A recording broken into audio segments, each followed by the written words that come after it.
On today's DNVR Broncos podcast, we've got a lot of Broncos news to get to, including some breaking news right now about free agency. And then we were given a big bomb on our show earlier in the week by Brian Baldinger. We're going to dive into an A.J. Brown trade. Is that realistic? Let's talk about it starting now.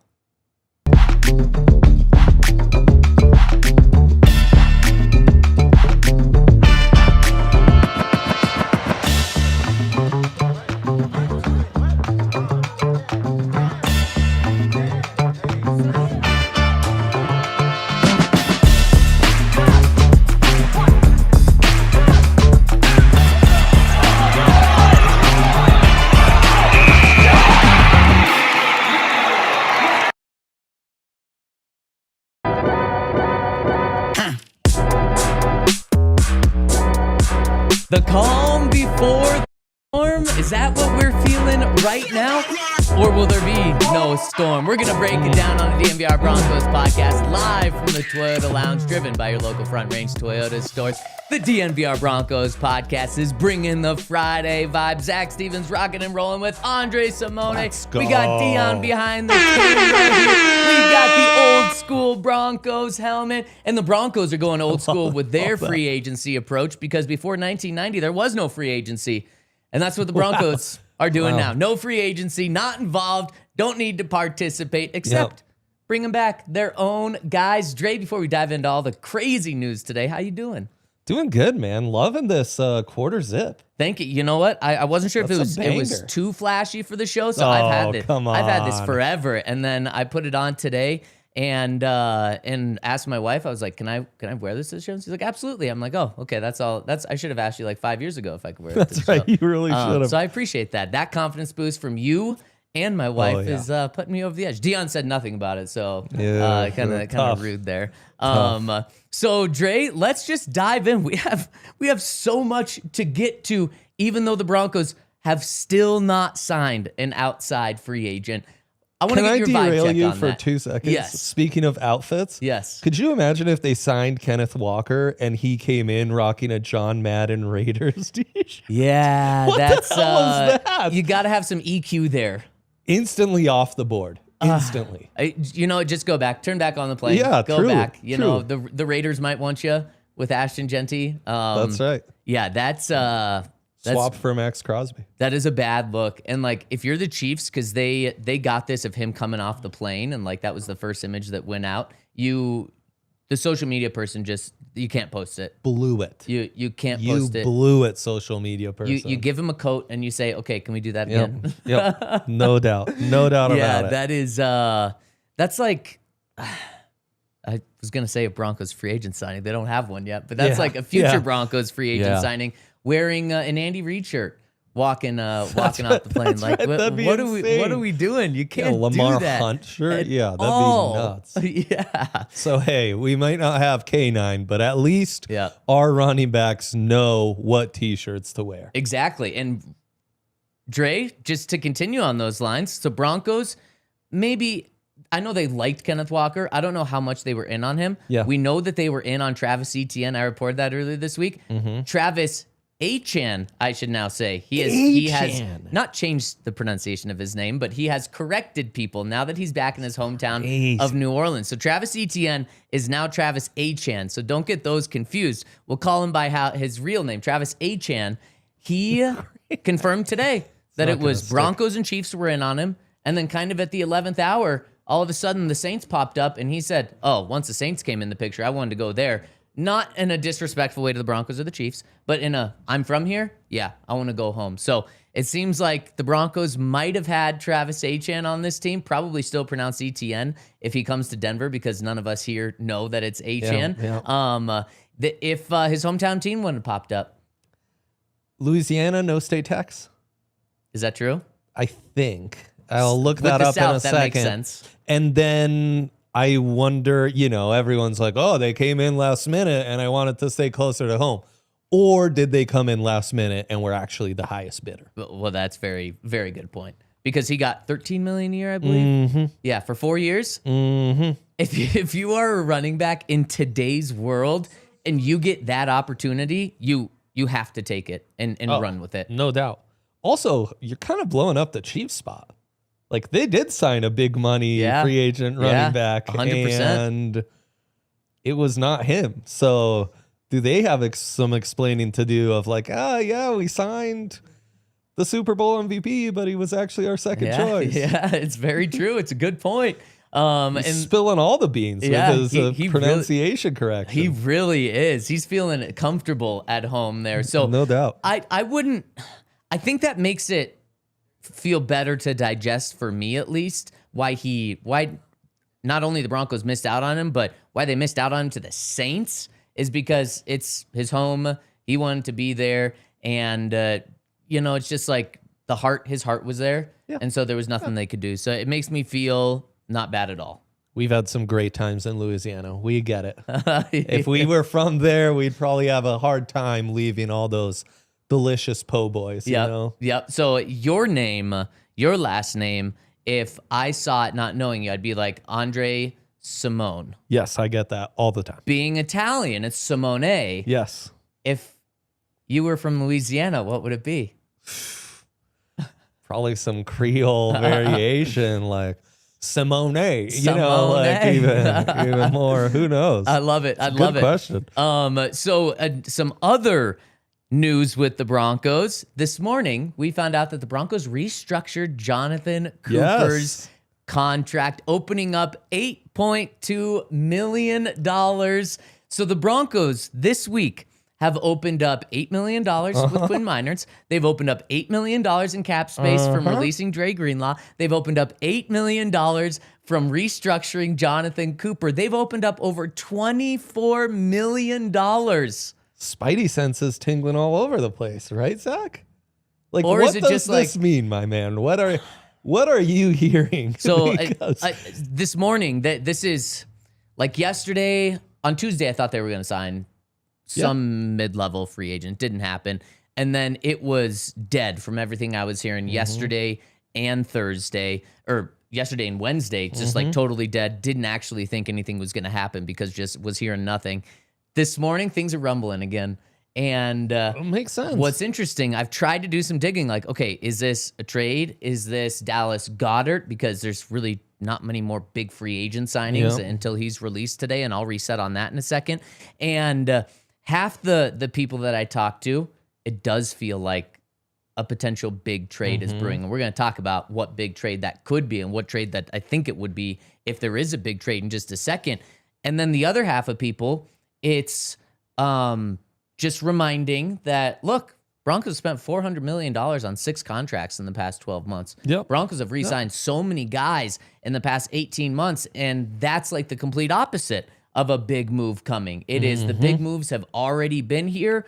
They just happened last August, last July, the previous August and July as well, with, of course, Pat Surtain, Jonathan Cooper, Nick Bonito, Quinn Miners, Zach Allen, Nick Bonito. The list goes on and on just about the massive contracts they've given out. So I'm on edge, and also just have no idea if I'm going to be on edge all day and nothing happens. It's really like a toss-up of if something big is going to come down the pipe or if it's just this is what they're doing. They're going to get you when you're hitting the town. You know this. Yeah, of course. Of course they will. You're going to lose your shady rays because the Broncos called, ruined your Saturday. Yep.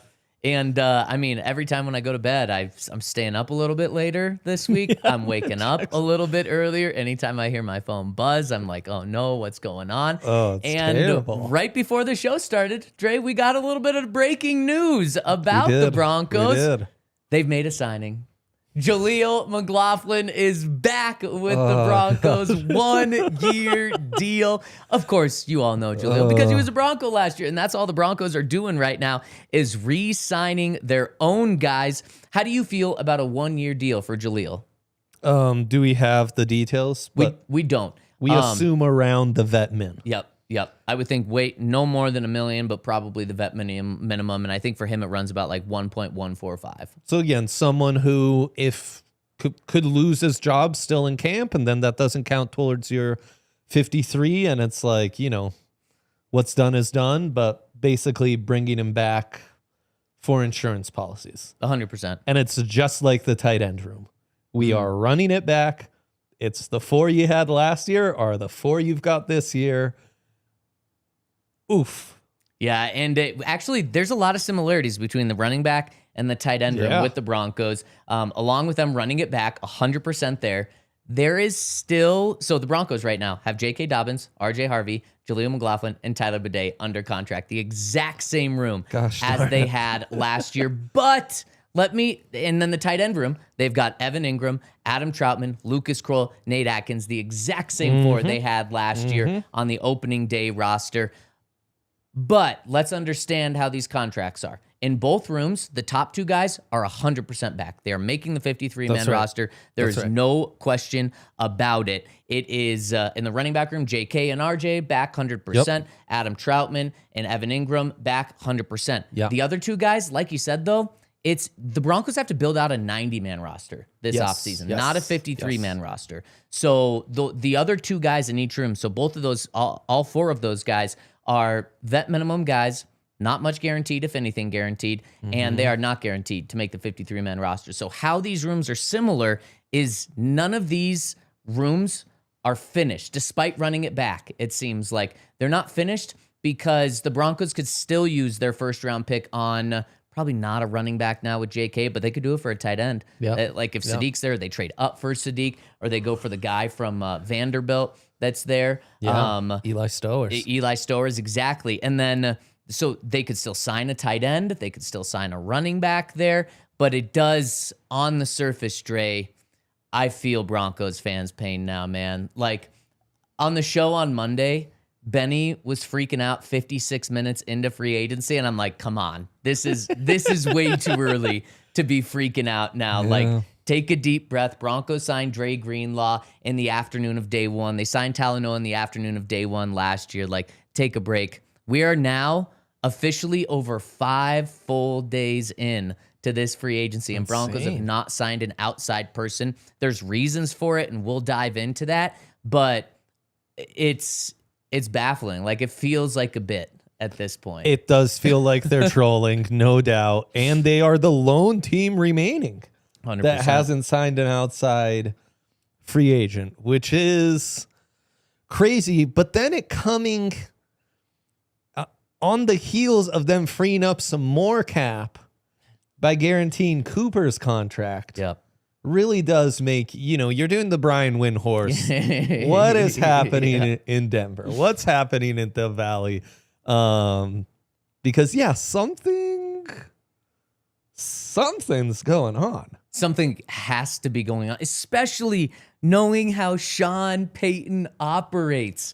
Sean Payton wants to go in all year, every single year, going back to his days with New Orleans. No doubt. That's a big reason why he left New Orleans, is he got him in a really bad position and said, wait, I can get out? Okay, see ya. I'm going to do that. We know he loves void years in his contracts. We know he loves restructuring, which they're doing with the Broncos right now. So what is going on?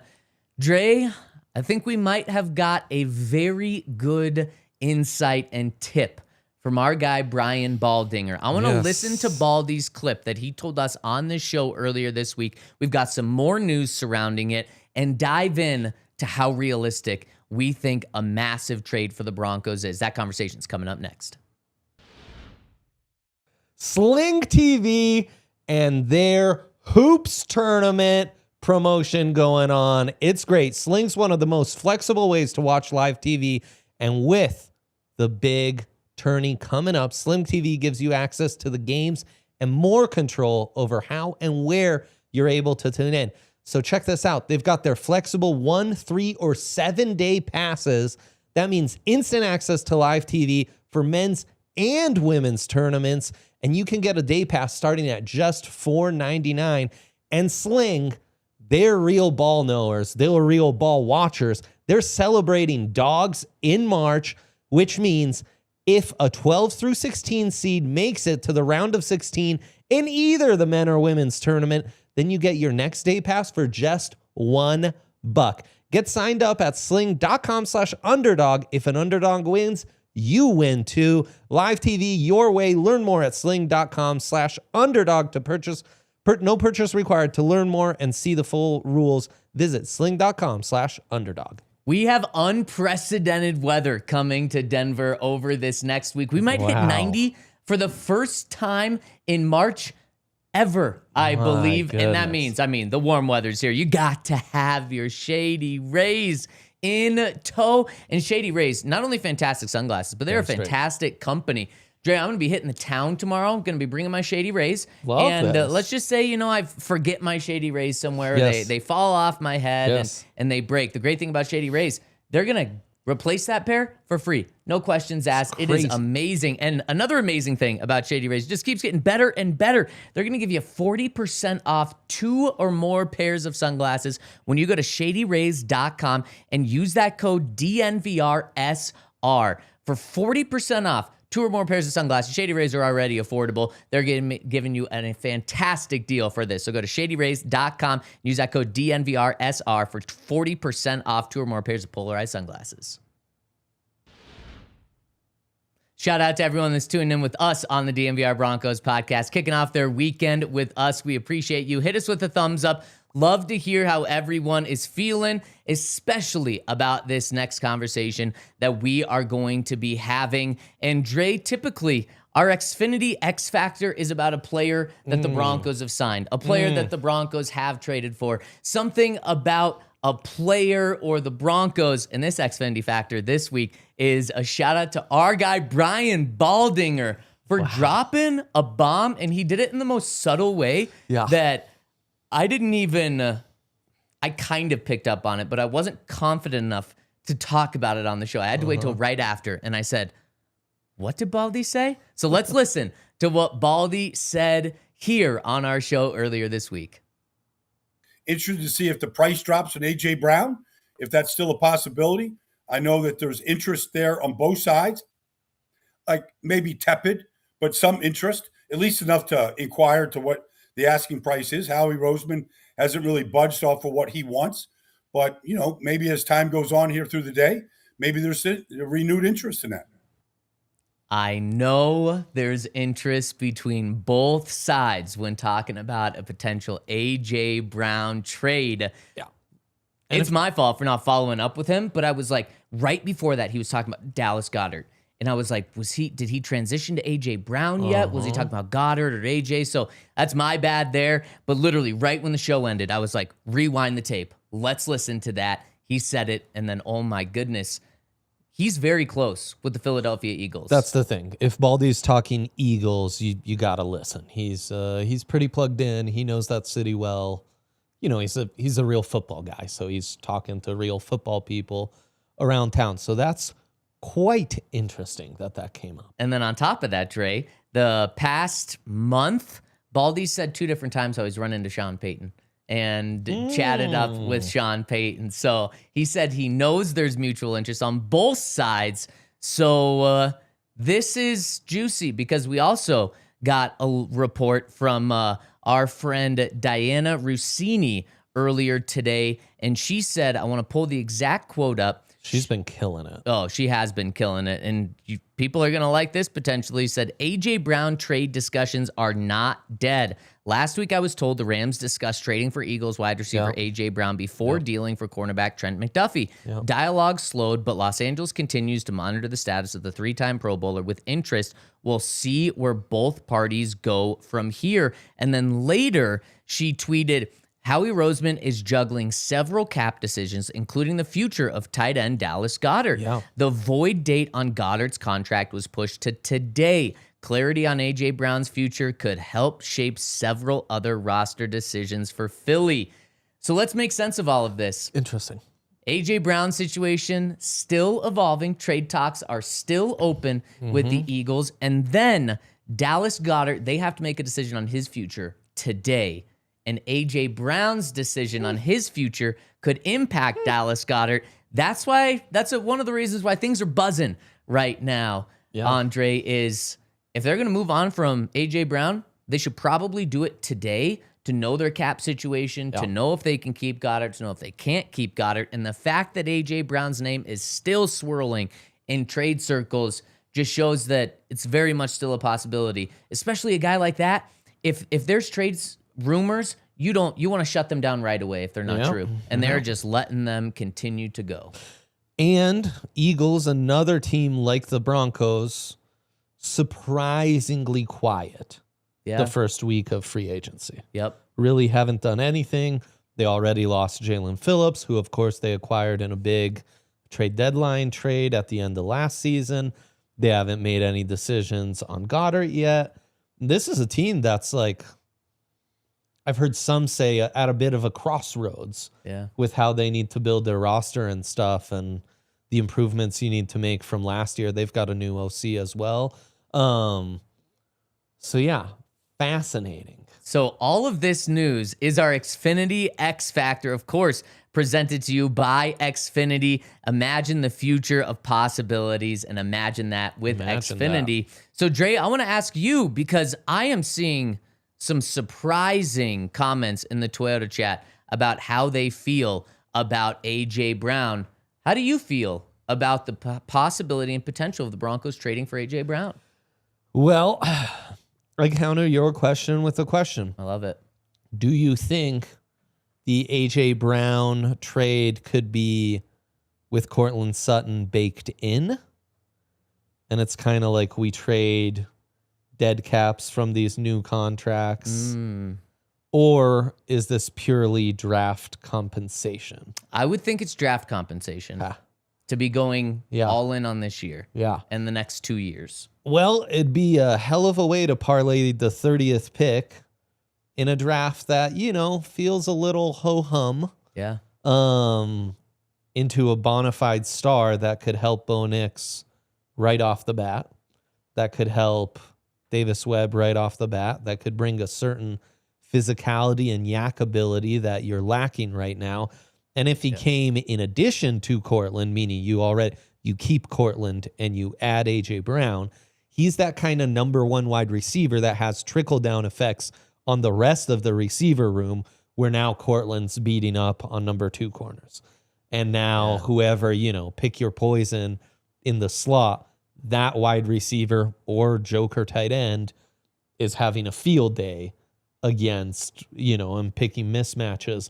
And the trickle down that has is very intriguing, especially if it's one of those cap hits where you're kind of splitting that with the Eagles because of the dead cap that they incur and stuff.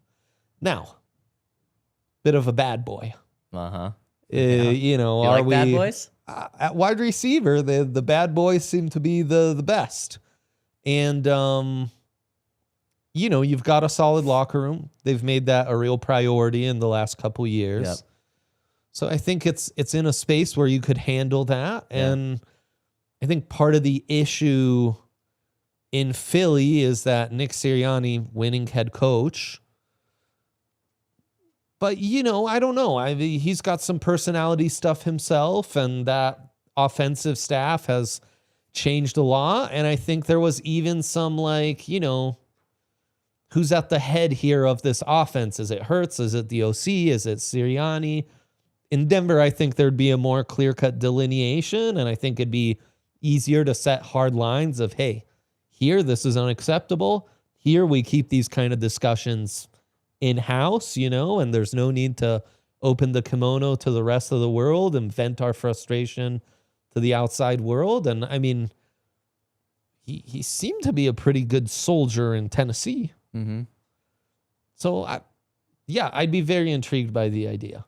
Dre, you pretty much just said everything I was thinking. I have pretty much been against the A.J. Brown trade for leading into free agency, and mainly just because, like, man, the Broncos have made such a good culture and a good locker room, and it's been such a big part of what Sean Payton's doing. And you can see that with how they're re-signing all of their guys. That is so valuable to Sean. He loves Adam Troutman in the role he plays and what he does to the locker room. He even more so loves what Alex Singleton brings to this locker room, to this defense. He's a dog on the defense. Same with Jaquan. Like, that's why they're bringing so many of these guys back. But at the same time, we have seen Sean successfully work with wide receiver divas in the past. Some that are familiar with us here in Denver, and some like a Michael Thomas.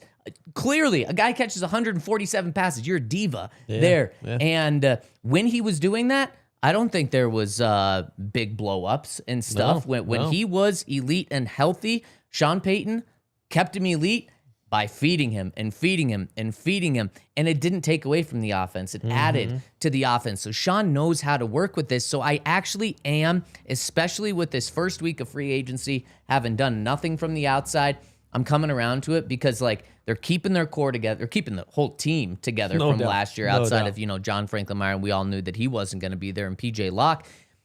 Now this is like, okay, they were a damn good team last year. They probably don't need any major, massive rebuilds of anything in a big way.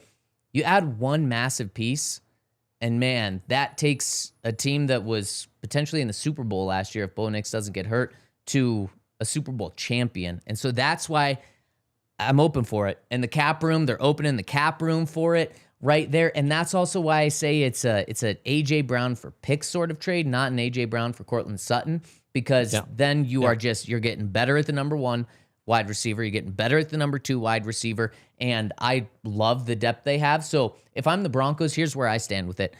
I still love Marvin Mims, Troy Franklin, and Pat Bryant. So I am not giving away my whole future in order to go get A.J. Brown, because I think these guys can still develop into be very, very, very good players. And I think they're already good players right now. But if the Eagles think, man, we actually have to move on from him, and a lot of other teams have signed guys, like how would the Rams trade for A.J. Brown? Apparently, according to Diana, they're still like in the mix, but you got to think the Broncos have better assets to give up. So you would think his price has dropped at least a little bit. Yeah. If it's pick 30 for A.J. Brown, I'm in. Now, even if it's one of those extra day 3 picks, 100%, like whatever. 100%.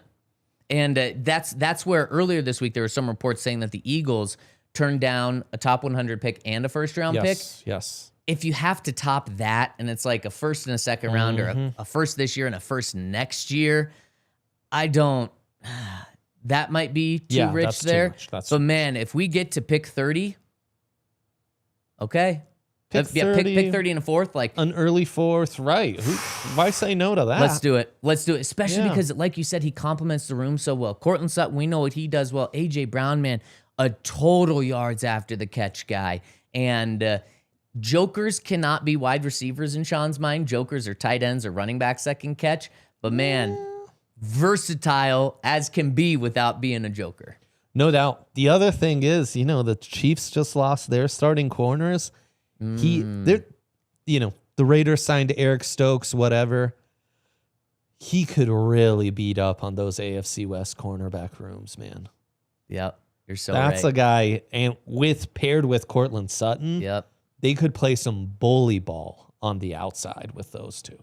And then this is an investment in Bo Nix because you're helping him. It's an investment in the entire room, the entire offense, the entire team. And the biggest question is, one, the contract's team-friendly once you trade for him. The contract's extremely not team-friendly for the Eagles because they take on $45 million in dead cap, and that's why maybe they're asking for such a high price for him, because you're not just paying for the player, you're also paying to take on a reasonable contract and having them to take on a lot of dead cap. $45 million is a ton for them to take on, especially when they probably feel like they're still in a window right now, or a borderline window. And man, it would be...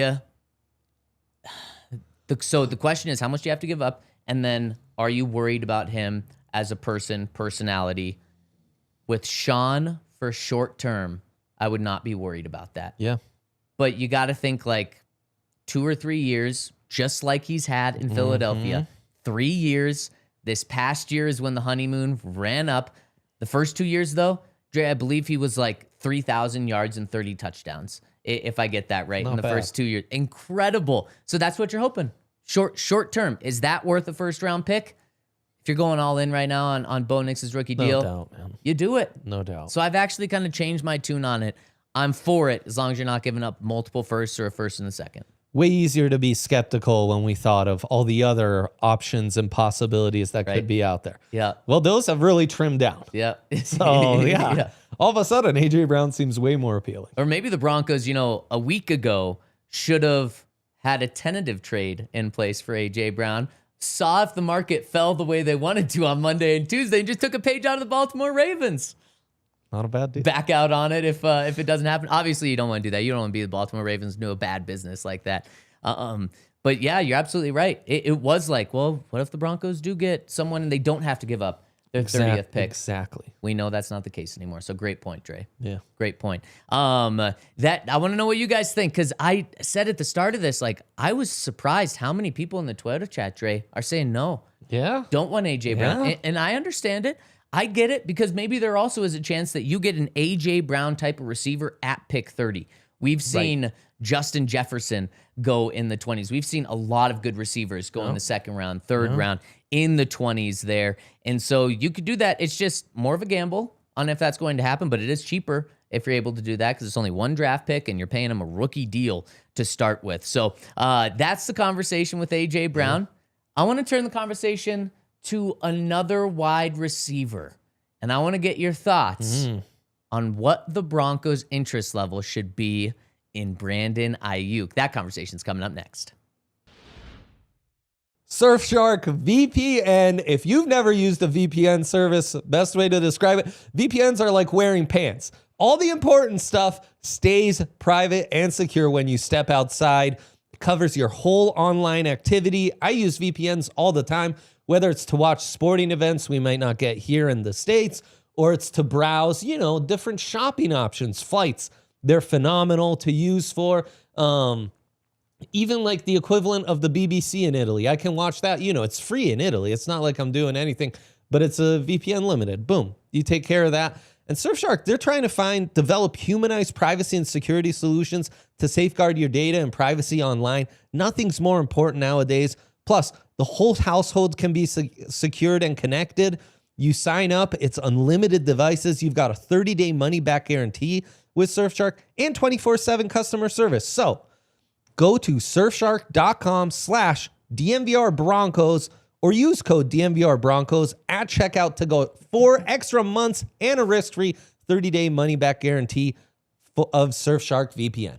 And Dre, when I was on my way to the bar today, I was next to it, a stoplight, a Toyota BZ, which is their all-electric car. Woo! And this thing just absolutely toasted me off the line. That's what electric cars do, especially Toyotas. And so that means I just got to watch it drive away right past me. And man, it's a good-looking car. And Toyotas are good-looking cars. They're reliable cars. They're dependable. And it's the car that you want to get. Whether it's that all-electric car, whether it's a hybrid, they've got nearly 20 different hybrid models. Whether it's an all-wheel drive, they've got nearly 20 different all-wheel drive cars as well. You can get it over at Toyota, and there's so many places where you can get a Toyota. Check out your Front Range Toyota store at a location near you. AutoNation Toyota, Arapahoe and Centennial, Corwin Toyota in Boulder, Groove Toyota in Littleton, Mountain States Toyota in Denver, Stevenson, Toyota East in Aurora and Stevenson, Toyota West in Lakewood. Toyota, the official automotive partner of the NFL and the official vehicle of DNVR.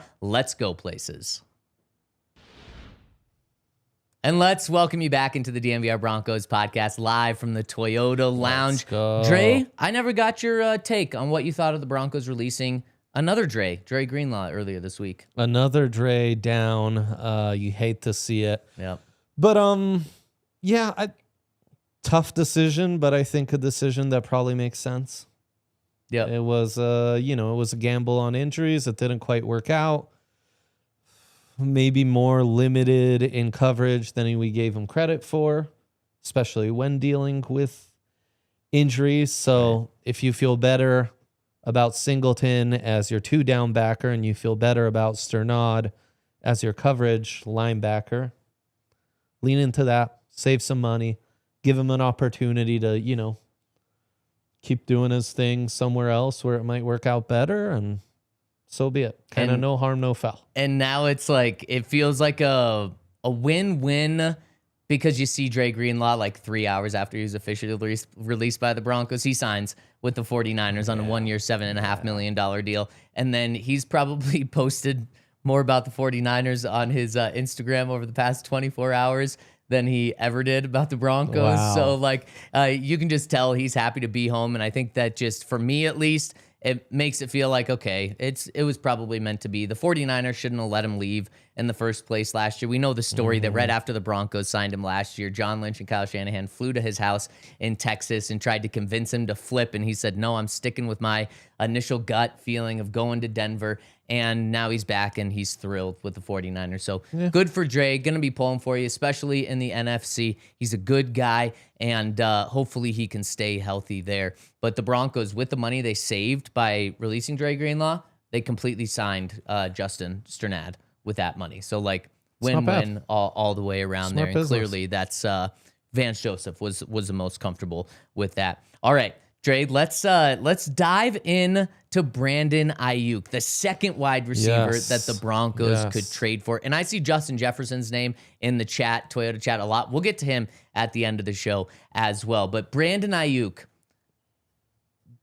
crazy stuff happening with him over the past 2 years. 2 years ago, he was demanding a new contract. 2 years ago, he was saying how he was going to hold out if he did not get a new contract. 2 years ago, he held out in training camp until he got that new contract, gets that new contract, plays a couple of games, tears his, was it ACL or Achilles?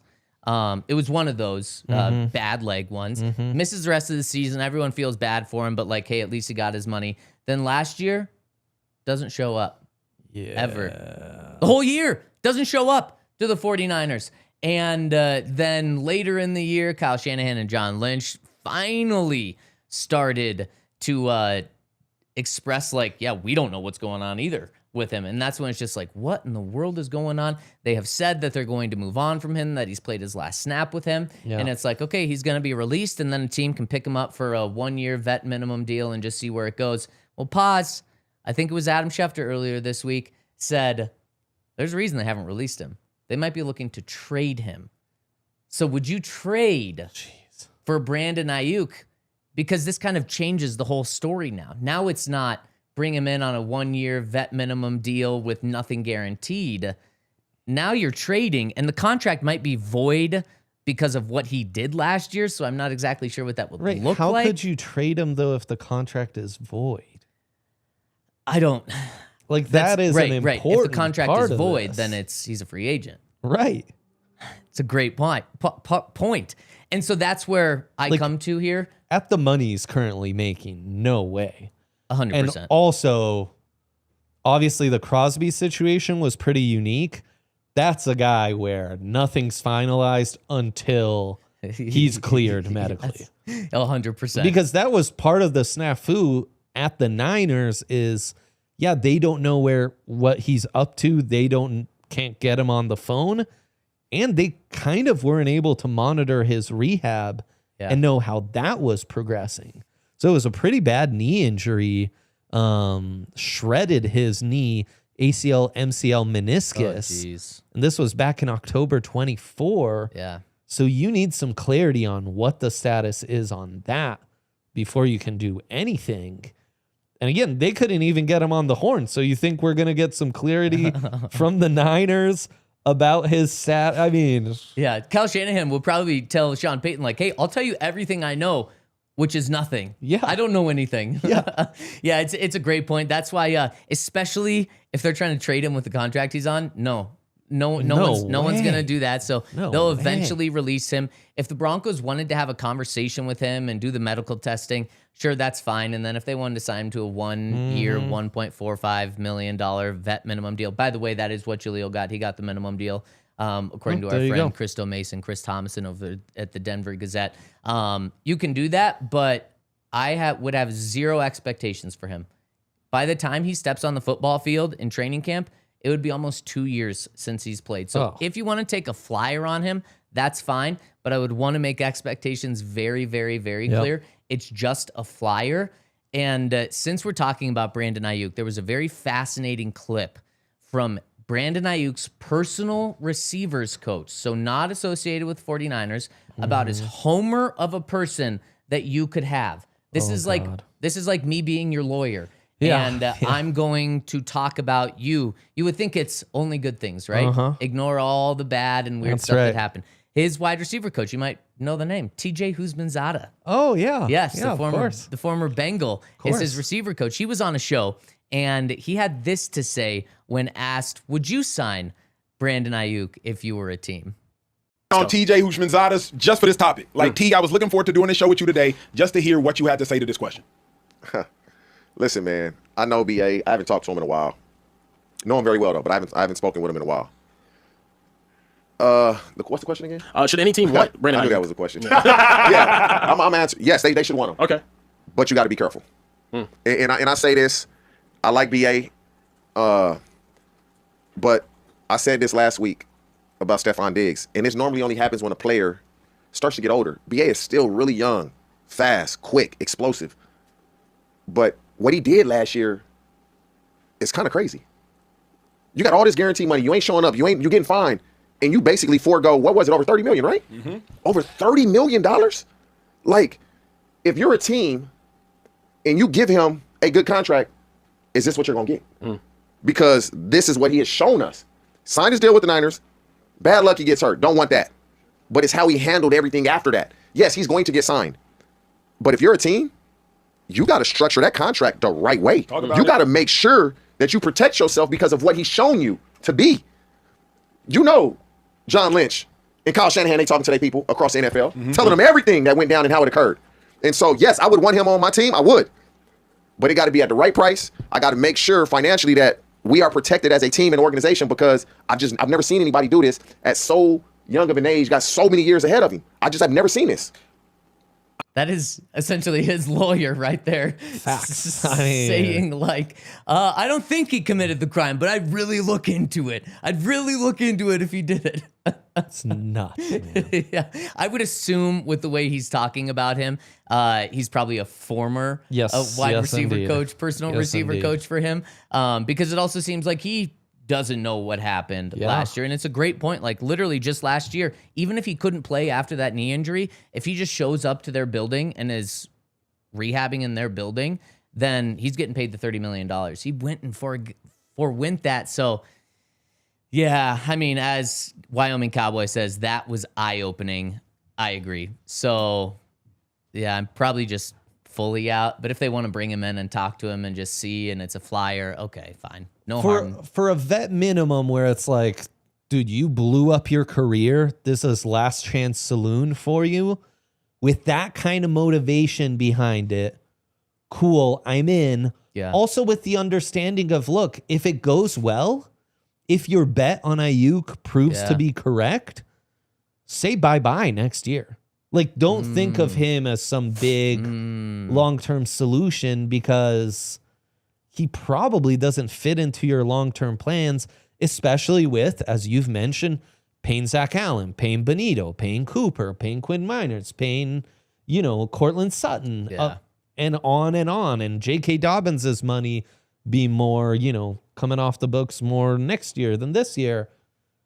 I don't think you're able to prioritize and fit an Aiyuk long-term deal if everything worked out.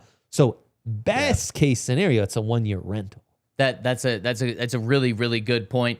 And why you would risk this is because the year before he got hurt, Dre, he played in 16 games, caught 75 passes on an incredible 70% completion rate when going to him, 1,342 yards, 7 touchdowns. I mean, there's a reason he got paid $30 million and was almost one of the highest paid receivers in NFL history when he got his deal. The talent is just, man, it's there, but clearly just other things are going on. So we'll leave it at that. Also, on that note, wide receiver market, a bit slow. A.J. Brown trade hasn't happened. Aiyuk maybe not getting any bites.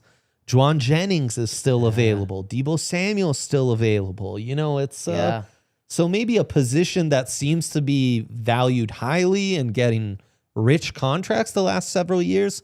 Maybe the NFL's just kind of reining it in a little bit. And we have seen some big deals for like mid-level guys. Like I think the $20 million for Dobbs kind of took everyone away. Yeah. But there hasn't been that. The Wan'Dale deal was like, what? Right.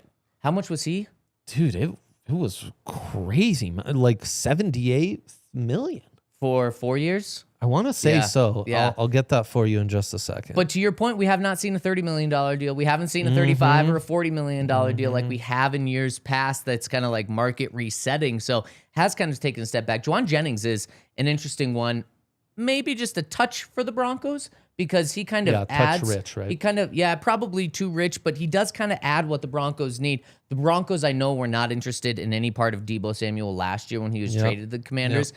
With nothing really changing with the Broncos organization, I wouldn't assume anything has really changed there, so I wouldn't assume that, but maybe a tiny bit for Juwan, especially if his market just keeps falling, but you would assume, man, if those other guys are getting $20 million, that he would be kind of around there. Oh, totally. I kind of expected it. Yeah.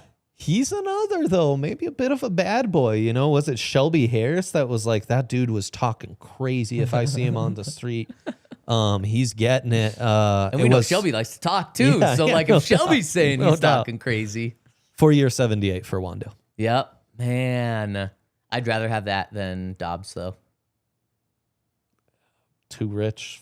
Both totally. Yeah. 100%. Yeah, way too rich right there. We also have some Garrett Wilson questions in the Twitter chat. We'll get to that along with Justin Jefferson near the end of the show. But Dre, I wanted to spend a little bit of this show getting your draft expertise because we are through the first wave of free agency. We're through the second wave of free agency. We're firmly in the third wave of free agency, and pretty much that's the end of free agency. So we're here. We know the big moves the Broncos are or aren't going to make. So my question to you is, with the moves the Broncos have and haven't made, mostly re-signing their own guys, how has the Broncos draft board changed in terms of positions of need from now as opposed to like 10 days ago? I expected us 10 days ago to, at this point, be looking at the JFM replacement kind of jump into the top of the list. Yeah. With them running everything back, minus JFM, PJ Locke, and Dre Greenlaw,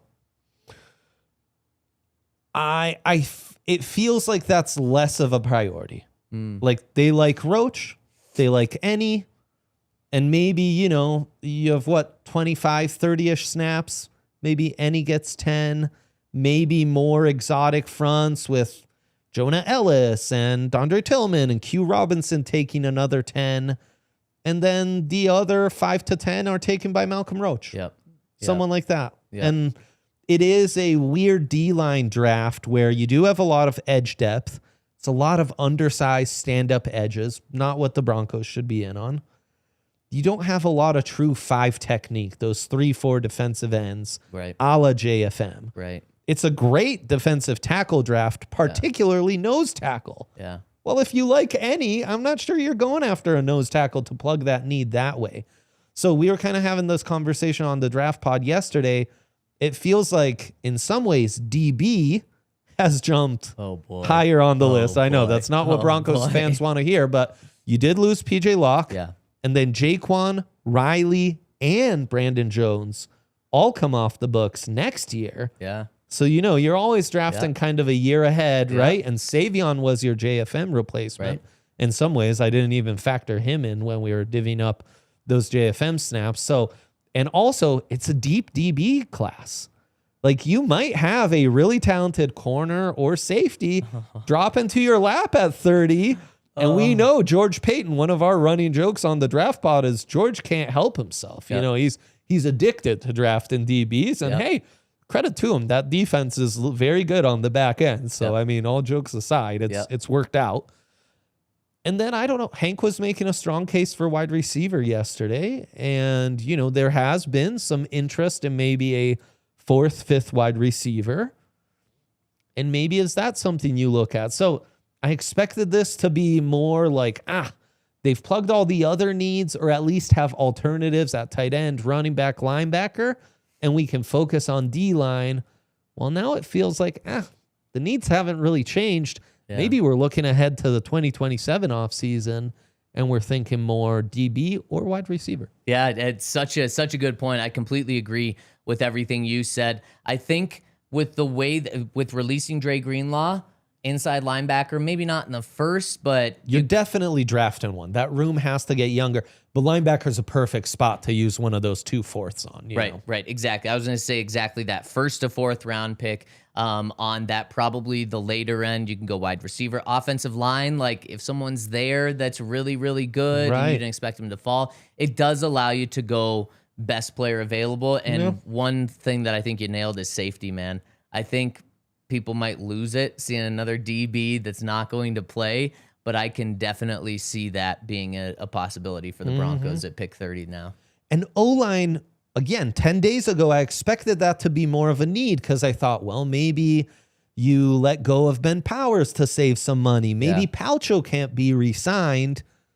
But now that it seems they're holding on to Ben Powers and they re-signed Palcho, that feels like less of a priority too. Yep. Remind me of Price, the Jadorian. Jadorian Price. RB2 for the Notre Dame. So Jeremiah Love's backup, who is also very successful, feels like a Sean Payton type of back. Unique back because, you know, as the second running back, you expect him to be more of a scat back type, but he is 215 pounds. The profile maybe reads similar to an Travis Etienne. Is that what we're calling him now? Yep. Or an Alvin Kamara. Oh, man. And yet the running style is more like one cut and go, you know, more of a downhill runner. Yeah. Even though he does have that long speed, he does have some versatility and can be used as a wide receiver, but we didn't always see a ton of that at Notre Dame. And maybe not the most creative runner, not a guy who's, you know, the opposite of RJ Harvey, who loves to freelance and take stuff outside. Jadorian's like, let me just see the gap and go. Good kind of vision, but maybe not the most patient. Okay. Sometimes kind of getting on O-linemen's heels instead of waiting a beat to let them set up that block. So unique, you know. When you first look at a guy like that, you expect him to be more of a creative runner, more of a receiver, more of an outside runner, that kind of stuff. Was more of a meat and potatoes guy in the body and skill set of a Kamara, Etienne type. So since he's RB2, people before free agency started were talking about him as like maybe he actually does slide into the end of the first now or a second round guy. He's got to be off the board with the Broncos bringing back JK, even though it's only like an essential 1 year guaranteed deal. But you have RJ too. Like I just don't know where he would fit in this year, and you can draft for the future with that first round pick. But at running back, it feels like that's pretty much off the board. I guess unless like Sean loves him and they just expect him to be gone and he falls there at 30, but I'd have a hard time seeing him take that guy. It's also one of these running back classes where there's not a ton of depth. So I kind of foresee this as a running back draft where if you want your guy, you gotta overdraft him by a half round or a full round. Yeah. And I look at Jonah Coleman from Washington, and he's like, man, this is a Sean Payton type of back. But again, if they feel like they're set, maybe this is more in the we treat it like we do linebacker, where it's like we just got that room to get younger and deeper, but we're not really thinking of an immediate contributor. And we'll just see how the board falls on day 3 and use one of those extra picks there. So since we have you on, I have to ask you a guy that has been popping up in the chat for 2 weeks now since the Combine, Mike Washington. Yeah. Because, man, he's the fastest guy to run a 40 at over 225 pounds ever? Is that right? That sounds right. He's a big SEC back, downhill. He's one of those like upright runners. You know, he reminds you when he breaks a long one of like Adrian Peterson in his prime, you know, that. But such an odd profile because he's a redshirt senior, only started 1 season with a really bad Arkansas team, 8 career fumbles, which for a guy who only started 1 year is a bit questionable, but you know, was hardly even on our radar during the season. But then has elevated his stock significantly with a monstrous combine. So I don't know. He's a guy who it's a legitimate question of why is this dude who has so much talent, whose highlights look so good, didn't have a better college career? Right. Yeah. I mean, started out at Buffalo, then went to University of Mexico, then only got 1 year at the top dog level at Arkansas. Where is he going in this draft? Because I've seen everything from like right before the combine, he was late day 3. Yep. And then after the combine, I've seen some people be like, hey, Broncos, just use a second round pick on him. And it's like, oh my gosh, he is everywhere on people's boards. No, his stock's never been higher, right? So there might be a chance for that to regress a little bit. Yeah. But as of now, it seems like day 2 is his range. Yep. And it might even be mid-second round. Closer to like late 3rd, you know? And wow. Again, that goes back to the point of if you want your guy in this running back class, you're probably forced to overdraft him. Yep, it's a really good point. And maybe that's another reason why the Broncos are running it back again this year. And Dre, one other thing that I want to get to before we hit these super chats is something that James Gladstone, the Jags GM, talked about earlier this week, and you pointed it out, so I want to give you credit. He was asked, like, why aren't you guys signing people? And he said, well, right now, we're looking at compensatory picks that we'll get from the guys we lost, because they lost Travis Etienne, and Devin Lloyd, which means they're going to get some good compensatory picks for the 2027 draft class. If they were to sign people right now, then that would go against the compensatory picks, and then they wouldn't get as many or as good compensatory picks. And so he said that's the reason why they aren't signing guys right now, is because they want compensatory picks for the 2027 draft because of how good the 2027 draft is. And that's kind of started some dialogues like, oh, shit, this 2026 draft class might not be that good. 2027, though, is looking to be fantastic. And from what I understand, you see that too. Yeah, I do think the quarterback class is being a bit overrated because, honestly, it's all the names we were getting excited about this time last year, projecting the 2026 class of, Arch Manning and Lenore Sellers. Well, guess what? It didn't really work out for those guys last year. Why do we just assume it'll work out this year? But you do have some real blue chippers, starting with Jeremiah Smith, the superstar wide receiver at Ohio State. Ryan Williams, the superstar receiver at Alabama. Ryan Coleman Williams now. Oh, Changed his name. Thank you. That is a good correction. Number 1, too. We've got yet another Oregon tight end in Jamari Johnson. People are really high on the offensive tackle class. Trevor Goosby, the left tackle at Texas, and Jordan Seaton, now at LSU. K1 Lacey, really talented running back at Ole Miss. And then, let me find it here. It's Leonard Moore, the superstar corner at Notre Dame, the only guy to really shut down Mekhi Lemon last season. So you've got some high-end talent at the premium positions. And that's what really drives the draft. Now, going from that to thinking the late 4th, which is where these high compensatory picks happen, is going to be really fruitful. That's anyone's guess, And then it's the NIL era where it's really tough to project a year out, because projecting a year out this year was, everything looked rosy, and then all it takes is, 10, 20 guys to stay in school because they got big NIL offers, and that completely changes it. So, yes, it looks promising on paper, but all it takes is a couple guys taking a bag to stay in school, and all of a sudden it goes back to feeling like more of a normal draft than a super draft. And I think you're so right just about like the best pick you can get in a compensatory pick is a 3rd round pick, which is at the end of the 3rd round. That's the best you can do. That's not really going to help you go get one of these elite guys that are out there. So I found it very interesting that James Gladstone pointed to that. And hey, if there's anyone in the NFL along with James Gladstone that's going to be looking at the 2027 compensatory picks when signing guys, it's probably George Payton. Although I hesitate to believe that like George tells this plan to Sean and Greg, like, hey, let's just get some compensatory picks back. Let's not sign free agents. And they're like, okay. No, I think they just have not won certain free agents over that they wanted to, and I think a big one is Etienne because he wanted he wanted to go home, and you can't argue with that. And then they've just thought that other guys are too expensive, and so that's why they haven't done it there. But an interesting thing just to keep in the back of your mind, like, okay, 2027 draft, is where it seems to be at. And where it seems to always be at is in our Super Chats. Let's go to our Super Chats and talk to the people. We got a couple coming in from our guy, Pure Lapine, who says, my latest mock, Dre. Wait, is this Dre's mock? Okay. Yeah, yes, thank you. Okay, so in the first round, Broncos get Caden Proctor out of the University of Alabama. In the second round, Eli Stowers sticking in the SEC. Third round, Aiden Fisher. Fourth round, Sam Hecht.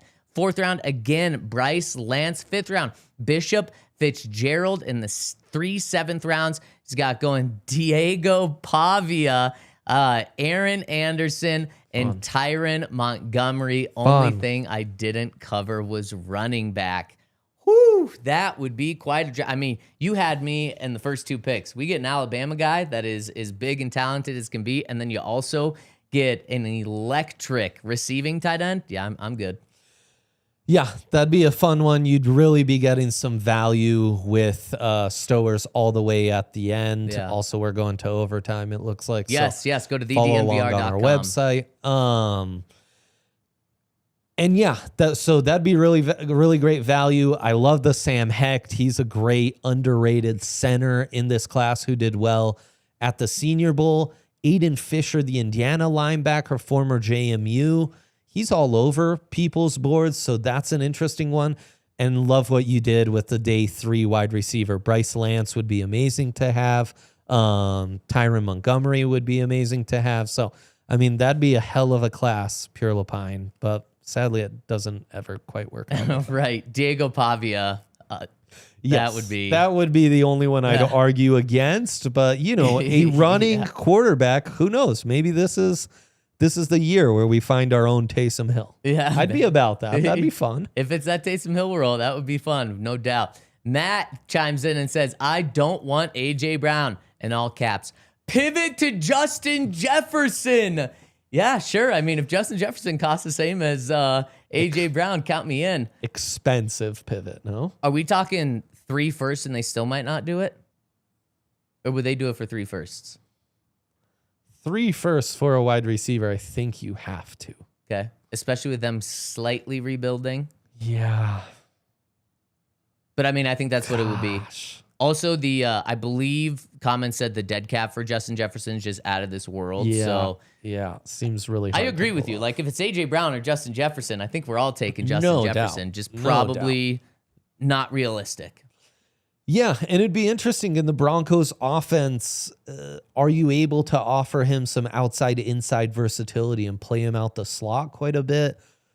Is he more forced to be the number 1? It'd be fun to see. But yeah, obviously that'd be an incredible It would be. get. It would be. Wyoming Cowboy, this is a fun one. It says, just going to drop this here. One thing on my bucket list. Going to watch a Broncos game in person with Dre one day. Let's go. I love that. Was at the watch-alongs most days. You come to the DNVR bar. There's a good chance we can make that happen. Wyoming Cowboy. It's only a couple-hour drive from Wyoming. That's right. Yeah.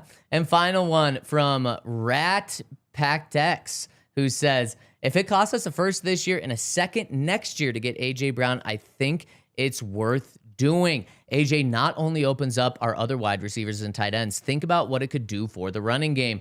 It's a good point, and that's why it is tempting. Now, second next year. I was going to say, remember what we just said about next year's draft? Yeah. Would you instead do this year's first and this year's second?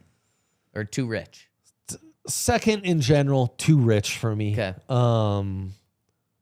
Look, it's the Eagles are trying to move him. Right. Like, no one asked you for A.J. Brown. Right. You're the ones who traded for A.J. Brown a couple years ago, and you're already trying to move off him. Them's the breaks. You should feel lucky you're already getting a first. Yeah. So, no, I would hold you. Howie Roseman, you're a tough negotiator. We're gonna get even tougher on you.